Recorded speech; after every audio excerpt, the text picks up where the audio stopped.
Mr. Perlow. Hey, Dewey, lifelong Red Sox fan. Grew up in the Boston area, now sadly stuck in Phillies country, but raising my boys to be lifelong Red Sox and New England sports fans. So doing it right. Thank So you, Mike.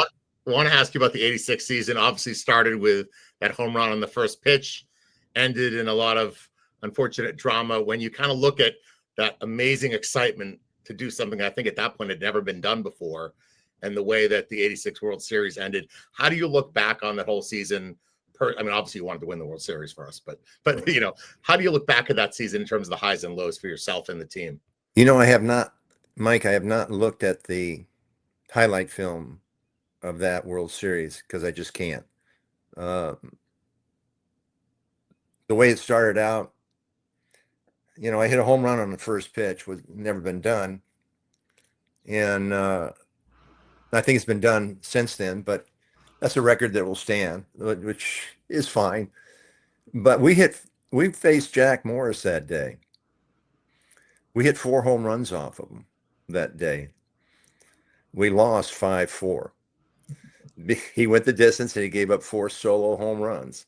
So that's the high and low of the first game, but the whole season was special, and the way the way that playoff went. I don't know if you remember Dave Henderson's home run. To me, I saw Fisk's home run, I saw Carbo's home run. To me, that was the biggest home run I ever saw, and really didn't see it because the stadium cops pushed us all down in the runway, and we were looking through their legs in Anaheim trying to see what Dave had done. But one of the most special players I ever played with, Dave Henderson. That home run that he hit was the biggest home run I ever saw. And we lose that game, we go home, but that brought the series to Angels 3-2 in the playoffs, and we came back to Boston. It wasn't even a contest. We beat them big 2 games. So the World Series, everyone will talk about Buckner. Buckner was a dear friend, but they don't talk about he had 200 hits and 100 RBIs or 98 RBIs, whatever the season that he had. We never would have been there without him. And they don't talk about what happened prior to that pitch. And I think maybe, correct me if I'm wrong, Mike, but that's what I think you're alluding to is what happened in Game 6. Maybe that's not what you're talking about, but I'm going to finish my story. And part of the picture. Yeah. So we had in the 10th inning, we had a 2-run lead. Schiraldi, I didn't think should have been out there. I thought that was the first time I think all year he'd been out there for 3 innings as our closer. I thought Bob Stanley, Mike Stanley. I played with Mike too. I actually coached with Mike. But Bob was actually our best reliever at that time. From the September till, through the playoffs, he was our most valued reliever at that time. So I thought he should have started that inning. And I almost went to McNamara and said, you got to start Stanley. Let him have a clean slate. Let him go out there.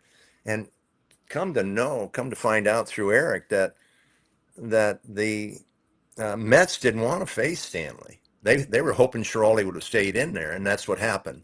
So anyway, 2 quick outs, and up on the scoreboard in left center, I'm glancing over to left field, and I'm looking at the outfielders, just making sure we're all kind of evened out there. And it says, congratulations to the 1986 world champion Boston Red Sox. And I went, wow. Now I'm thanking God. I'm really having a moment out in right field, and a little bloop single. I'm going, okay. No, he got 2 strikes on the hitter and a bloop single. Okay, nothing big. And then 3-2 or 2 strikes on the next hitter, then another line drive hit, and then it came to another hit, and now scoring position there. We're talking a long time ago, but what happened there was, I'm going to go forward. What happened there was scoring position, men in scoring position could tie the ball game up. What I didn't know, and Eric told me about this, was, and I'm on the field, but I don't know this, that Marty Barrett called a pickoff at second base. So what happened was Barrett cheats towards second base, and that left a hole between first and second. So Buckner knew what was going on. He cheated towards second base. So all this kind of came up to what happened. And Stanley gets Mookie Wilson to hit a weak ground ball to first base. So Buckner had to go a long ways for it, but I'm seeing the whole thing evolve. And in right field, I could see that Mookie was beating Stanley to first base. And Mookie was probably one of the quickest players in the game. And so Buckner sees it too. So he's looking at the situation, knowing that he's got to get the ball quick and get to first base. But I'm seeing the ball bounce. And as Buckner kind of looked at Stanley and the ball at the same time and in his peripheral was looking at Stanley and seeing the ball, but the ball hit something like a dirt clod or a little dirt clod and just didn't bounce and stayed low and went under his glove. That scored the winning run, but the game was already tied at that in that situation. So they like to say that Buckner lost it. No, great player, tough guy, mentally and physically. He passed away 5 years ago. I love the guy, and I'll always stick up for him. And I'm not sticking up for him, I'm just telling you what I saw. It really wasn't his fault. So I hope, Mike, that answers your question. If there's anything else you're looking for, I don't know if I missed it. No, that was great. And by the way, also, you guys were leading in Game 7. That's right.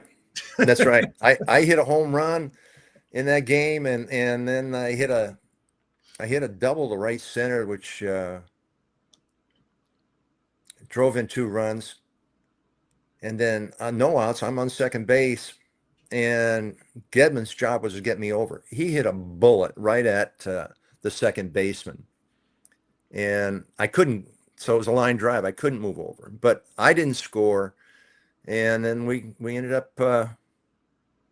Eric knows. I need Eric here. And what was the score of that game, Eric? I know 7-3. It was 8-5. 8-5.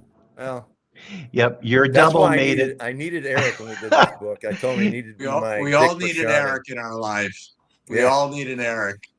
So I know we lost, but I didn't know what the finals was. 8-5.